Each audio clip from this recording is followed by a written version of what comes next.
Günah çıkarmak istiyorum peder. Lan senin günahın boyunu aşmıştır ya. Neyse geç bakalım içeri.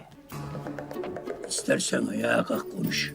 Seni daha rahat duyayım yavrum. Zaten ayaktayım. Affedersin. Adın ne? Adım Alejandro Gomez Arias Jose Robledo Alfonso Villa de Santos. Lan senin adın batsın. Uzatma. Öksür hadi taksimetre çalışıyor. Juan Jimenez Garcia'nın atlarını ben çaldım. Devam et. İçimdeki çocuğu da ben öldürdüm peder.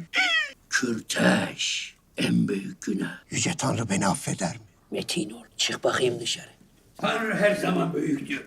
Elbet affeder. Kaldır lan ellerini. Kanun namına tutuklusun. Günah çıkaracakmış itnecik. O iş ayrı bu iş ayrı yürü. Yürü.